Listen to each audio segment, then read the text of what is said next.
आज आप देखो यूनाइटेड स्टेट्स ऑफ अमेरिका, सब कुछ पैसे पे टिका हुआ है। Capitalist economy, polity, society, culture, सब कुछ पैसे से बंधा हुआ है। ऐसा लगता है कि शिव की अवधारणा इंडस वैली काल में मौजूद रही होगी, क्योंकि वो सील मिली है ना, जिसपे सींग वाला सन्यासी, उसके सामने बैल, टीयर, त्रिशूल सब है।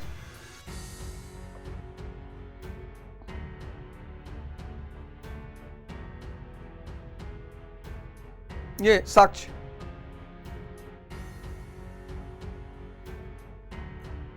ऐसे ही नहीं पढ़ना,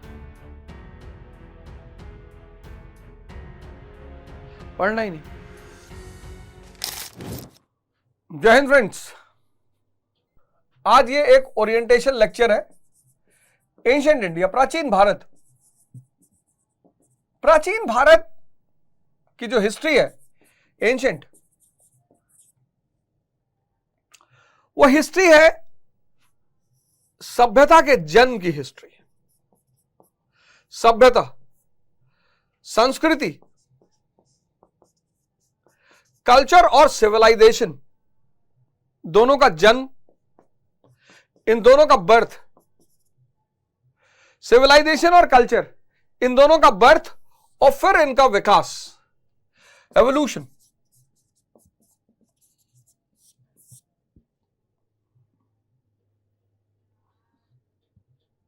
दोनों शब्द पे मैं चर्चा करूंगा, घबराने की मुश्किल नहीं है, टेंशन लेने की जरूरत नहीं।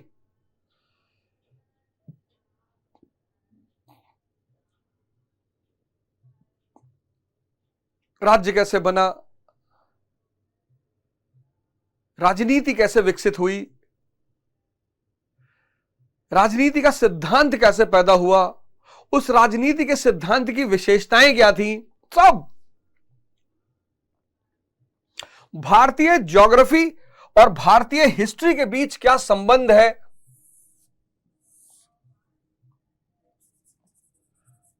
ज्योग्राफी, हिस्ट्री, इकोनॉमी, कल्चर, इन सब का आपस में क्या संबंध है, क्या रिलेशन है।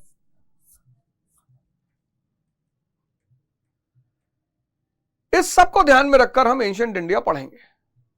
अब एंशिएंट इंडिया का जो मेन पार्ट होगा, जहां से हम शुरुआत करेंगे, ये डायग्राम बहुत इंपॉर्टेंट है, इसको बना लीजिए।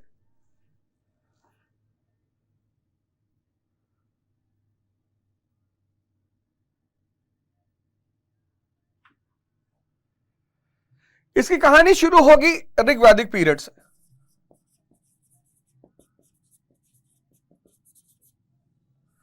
फिर लेटर वैदिक, फिर ये आएगी बुद्ध पीरियड, बुद्ध काल, फिर ये आएगी मौर्यन पीरियड, फिर ये आएगी पोस्ट मौर्य, फिर गुप्ता, फिर पोस्ट गुप्ता, और फिर राजपूत। अब ये जो राजपूत काल है, ये संक्रमण का काल है, ट्रांजिशन। संक्रमण मतलब ट्रांजिशन। यहीं पर एंशिएंट खत्म होगा और मेडिवल की शुरुआत होगी, राजपूत। तो हम यहां भी थोड़ी सी उसकी चर्चा करेंगे और फिर हम मेडिवल इंडिया की भी यहीं से शुरुआत करेंगे।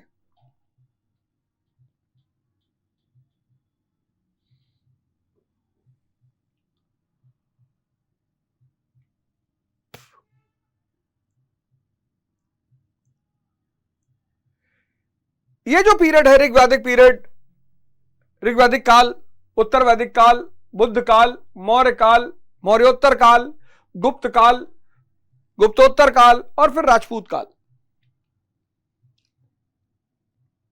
यह प्राचीन भारत की मुख्य धारा है। इस धारा के, इस स्ट्रीम के दो प्रमुख लक्षण हैं, इन पर हम चर्चा करेंगे, कैसे इनका विकास हुआ, कैसे इनका डेवलपमेंट हुआ। ये जो काल है, ये जो पीरियड है, लेटर वैदिक, बुद्धा, मौर्य, पोस्ट मौर्य, ये मनी इकोनॉमी का पीरियड है। कैपिटलिज्म नहीं करेंगे, कैपिटलिज्म एक बिल्कुल मॉडर्न इकोनॉमिक फिनोमिना है। मनी इकोनॉमी, पैसे का काल है। तो हर चीज मनी इकोनॉमी से प्रभावित होगी। पॉलिटी मनी इकोनॉमी से प्रभावित होगी, सोसाइटी मनी इकोनॉमी से प्रभावित होगी, कल्चर मनी इकोनॉमी से प्रभावित होगा। सब कुछ इसी इन्फ्लुएंस में रहेगा। सब कुछ, सब कुछ। रिलीजन,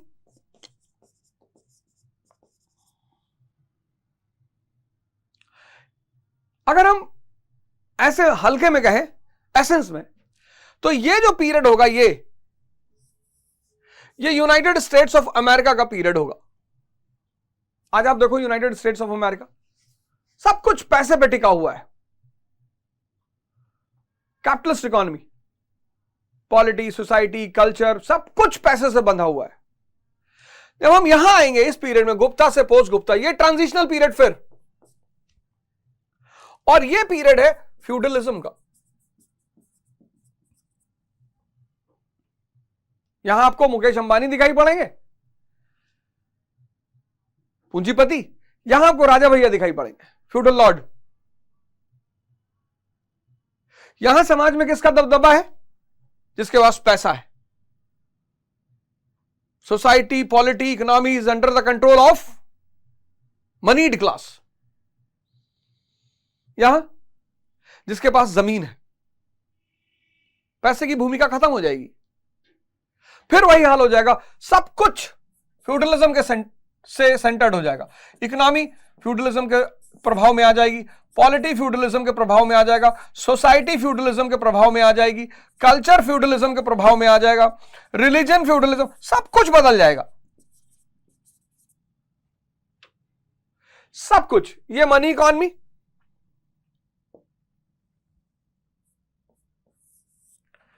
ये पीरियड मनी इकोनॉमी, और ये पीरियड फ्यूडलिज्म। इन दो की वर्डों को पकड़कर चलना है, समझना है। ये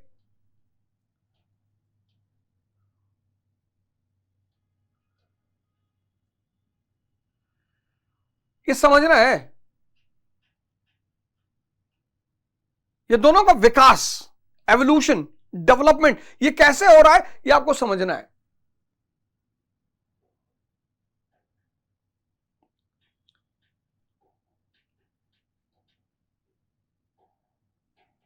स्त्री की दशा। अब ये पीरियड कौन सा पीरियड है आज का? ये अफगानिस्तान का पीरियड।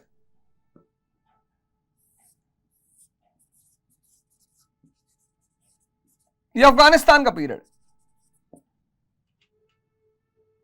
आज देखो, अब तुम दोनों कंट्रियों को देखो, एक तरफ तुम यूनाइटेड स्टेट्स ऑफ अमेरिका को देखो और एक दूसरी तरफ तुम अफगानिस्तान को देखो।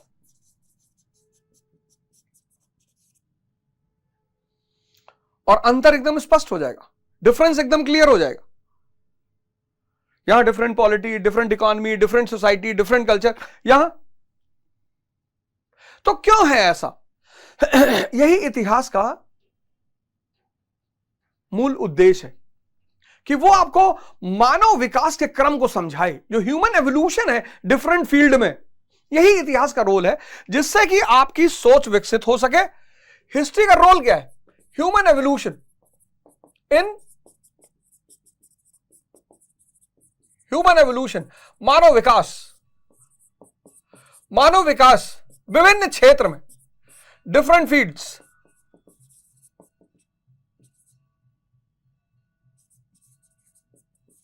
विभिन्न क्षेत्र में, डिफरेंट फील्ड्स, पॉलिटी के क्षेत्र में, इकोनॉमी के क्षेत्र में, सोसाइटी के क्षेत्र में, कल्चर के क्षेत्र में, रिलीजन के क्षेत्र में। यह हिस्ट्री का मुख्य उद्देश्य है।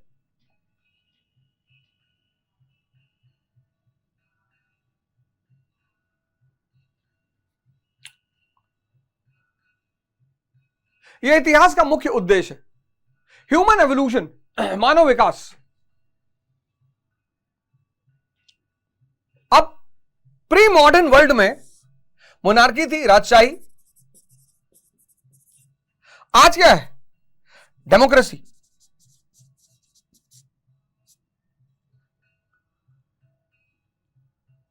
प्री मॉडर्न वर्ल्ड, प्री जिसको हम प्राचीन और मध्यकाल कहते हैं, वहां मोनार्की है, पूरी दुनिया में मोनार्की है, आज प्रजातंत्र है। यह विकास कैसे हुआ, ये जो डेवलपमेंट हुआ ये कैसे हुआ, ये क्यों हुआ? इसलिए इतिहास पढ़ते हैं। इतिहास कोई रटने की चीज थोड़ी है, और शिक्षा रटाई है ही नहीं।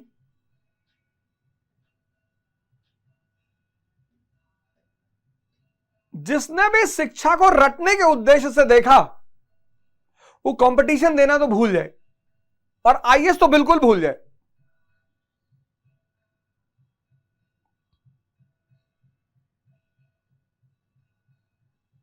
ये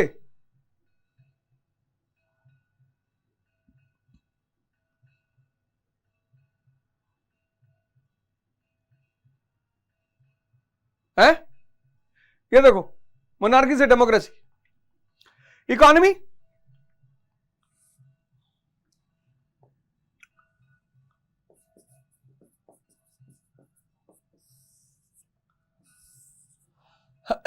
प्री मॉडर्न,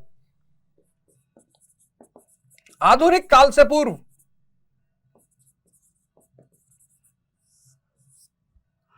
अगर मैं इंग्लिश में लिखूंगा तो हिंदी में बोलूंगा, अगर मैं हिंदी में लिखूंगा तो इंग्लिश में बोलूंगा। तुम जिस भी मीडियम का हो वो काम करते चले जाओ। अगर मैं इंग्लिश में लिखूंगा तो हिंदी में बोलूंगा, अगर मैं हिंदी में लिख रहा हूं तो इंग्लिश में बोलूंगा। तो प्री मॉडर्न पीरियड, पूर्व आधुनिक काल, और मॉडर्न पीरियड,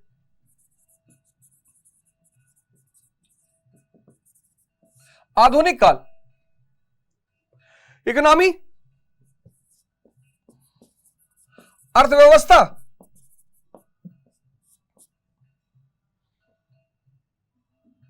सिंपल, सरल,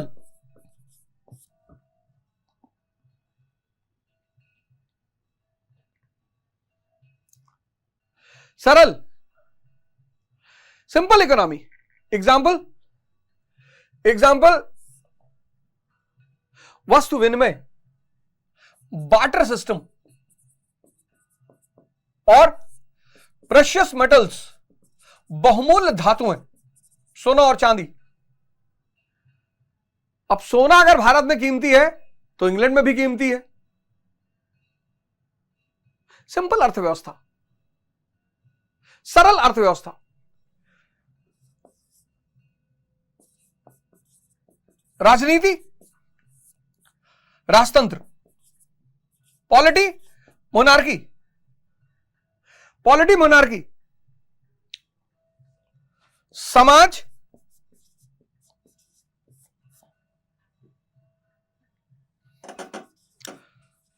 विशेषाधिकार वर्ग, प्रिविलेज्ड क्लासेस, प्रिविलेज्ड, विशेषाधिकार वर्ग, प्रिविलेज क्लासेस, धर्म, संविधान।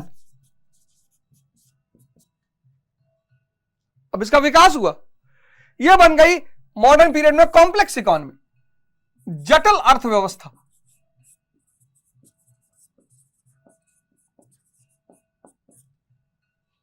Complex economy, complex. Example, medium, exchange medium, currency system, token currency, मुद्रा अर्थव्यवस्था, टोकन करेंसी, मुद्रा अर्थव्यवस्था, अमेरिकी डॉलर, जापानीज येन, यूएई का दिरहम, सबका अलग अलग मूल्य है।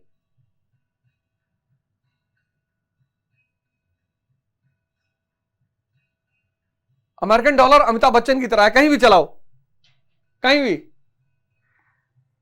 सब जगह उसकी एक्सेप्टेबिलिटी है। इंडियन रुपी,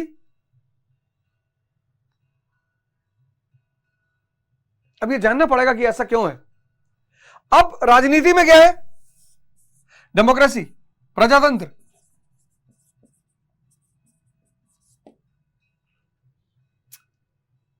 समाज, इगैलिटेरियन, समतावादी,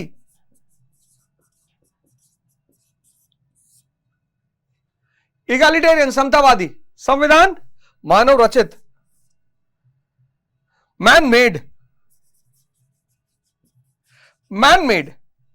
मानव रचित संविधान, पहला लिखा हुआ संविधान यूनाइटेड स्टेट्स ऑफ अमेरिका का 1787। यह है इतिहास, ह्यूमन एवोल्यूशन की कहानी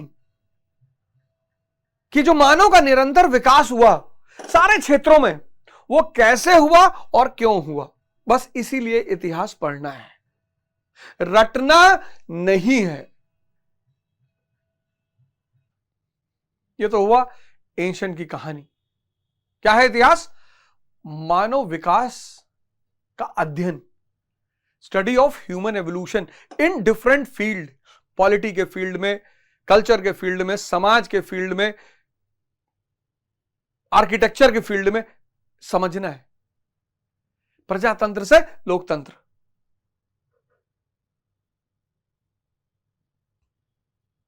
इस विकास को समझना है, कैसे हुआ, क्या फैक्टर्स काम कर रहे थे। अब इतिहास, ये तो एंशिएंट इंडिया का पोर्शन हुआ। इतिहास को समझने के लिए 3 सोर्स होते हैं। पहला सोर्स आर्कियोलॉजी, पुरातत्व। दूसरा सोर्स लिटरेचर, साहित्य। और तीसरा सोर्स फॉरेन अकाउंट्स, विदेशी वर्णन, फाइहान, ह्यूएनसांग, इत्सिंग। ये 3 सोर्स हैं इतिहास के। आर्कियोलॉजी, पुरातत्व, साहित्य, लिटरेचर, फॉरेन अकाउंट्स। जहां भी हमें इन तीनों में से कोई साक्ष्य नहीं मिलता, वहां हम कहते हैं ऐसा लगता है।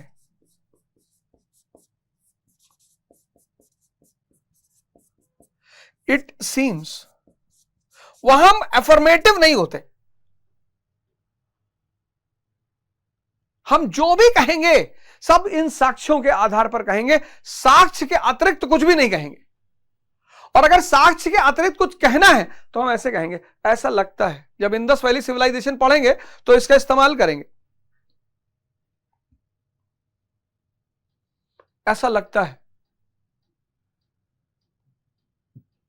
कि शिव की अवधारणा इंडस वैली काल में मौजूद रही होगी, क्योंकि वो सील मिली है ना, जिसपे सींग वाला सन्यासी, उसके सामने बैल, टियर, त्रिशूल सब है।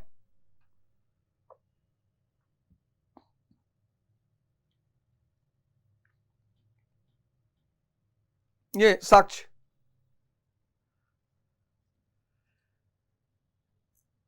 ऐसे ही नहीं पढ़ना ही नहीं, क्योंकि सिविल सेवक जो है वो सरकार के प्रति रिस्पॉन्सिबल है, उसको सरकार को जवाब देना होता है। तो वो बिना साक्ष्य के कुछ भी नहीं कह सकता। ऐसे आप बिना साक्ष्य के कुछ भी नहीं बोल सकते, साक्ष्य देना ही पड़ेगा। तो ये तो हुआ एंशिएंट इंडिया की कहानी।